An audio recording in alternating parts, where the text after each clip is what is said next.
কাটতে হবে। এগুলো কাটার পরে এখানে পানের গাছটা লাগাইয়া হ্যাঁ মেরি দাবা দিয়া তারপর প্রিয় দর্শক, এগ্রিকালচার রিভিউর পক্ষ থেকে আন্তরিক শুভেচ্ছা জানিয়ে শুরু করছি আজকের নতুন ভিডিও। আমি এখন জিনিসটি আপনাদেরকে দেখাতে চলছি সেটি হচ্ছে পানের বরজ, যে প্রসেসিংটা, অর্থাৎ পানের বরজ রোপণের পূর্বে যে কাজগুলো করতে হয় সেই কাজগুলো এখানে করছেন। যে আপনাদেরকে আমি দেখানোর চেষ্টা করছি যে উপরে বাঁশ দিয়ে বাঁশের একটা ছাউনি তৈরি করা হয়। আর এই ছাউনিটা তৈরির বিশেষ কারণ কি সেই সম্পর্কে আমি একটু জানার চেষ্টা করব। এই যে বাঁশের যে একটা ছাউনি আপনারা করে দিচ্ছেন, এই ছাউনি আপনার করার বিশেষ কারণটা কি? এগুলা হচ্ছে ছাওয়ার জন্য। আচ্ছা, মানে রোদ না পড়ে এর জন্য। যদি প্রখর রোদ হয় সেক্ষেত্রে পানের কি সমস্যা হতে পারে? পান পুড়ে যায়। পুড়ে যায় না? আচ্ছা, আর এই বাঁশটা দেওয়ার পরে কি এর উপরে আর কোনো কিছু দেন নাকি এটাই শেষ? না, এখানে সন মানে সন দিই। বিভিন্ন রকমের খ্যার বা না, খড়কুটা এগুলো সন ছন আছে দিবেন? এগুলা।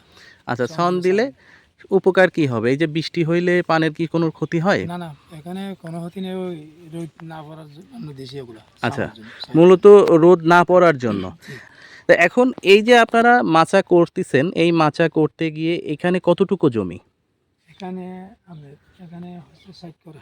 60 করা, অর্থাৎ আধা কানি, জি। অর্থাৎ 20 শতক। বিষয় 20 শতক জায়গাতে এখানে আপনার এই যে ছাউনিটা করতে গেলে কি পরিমাণে অর্থের বাঁশ প্রয়োজন হয়? এখানে আমাদের বাঁশ প্রয়োজন হচ্ছে আপনার প্রায় 1,000 দেড় হাজার মতো প্রায়। মানে 1500 পিস বাঁশ লাগতেছে।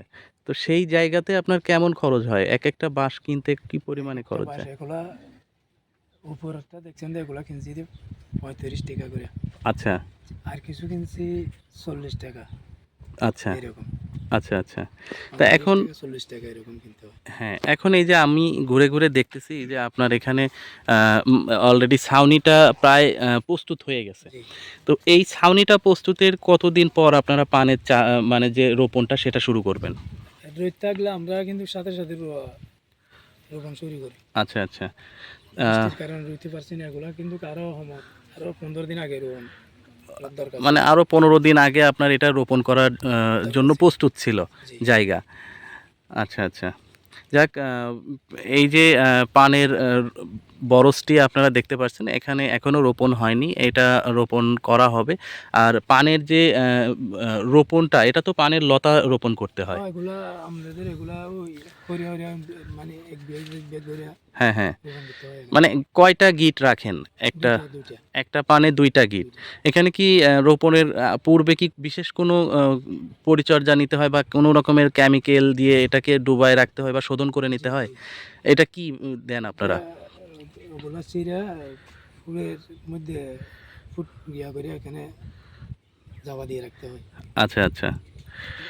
তারপরে আপনারা এখানে বিভিন্ন রকমের বেড করেন। জি। এই জায়গাটাতে দেখছেন যে এরকম বেড করতে হয় হ্যাঁ, এগুলা। হ্যাঁ। এই জায়গাতে যে বেডগুলো, এই বেড করার পরে পানের যে রোপণ, এটা রোপণের নির্দিষ্ট কোনো দূরত্ব আছে কি? না, একটা পানের গিট বা একটা চারা থেকে কতটুকু দূরত্বে রোপণ করা লাগবে? একটা লতা থেকে আপনার যতটুকু বিষয় সাইড পাঁচটা ছয়টা এরকম।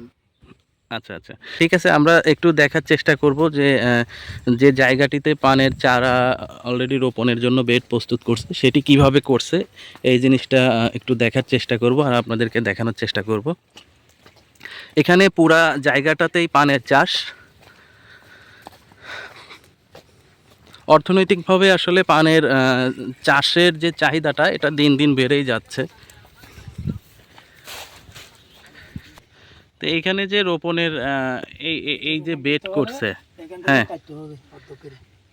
অর্ধেক করে কাটতে হবে। জি। কাটতে হবে কেন? কাটতে হবে, এগুলো কাটার পরে এখানে পানের গাছটা লাগাইয়া হ্যাঁ, মেরি দাবা দিয়া তারপর এখানে।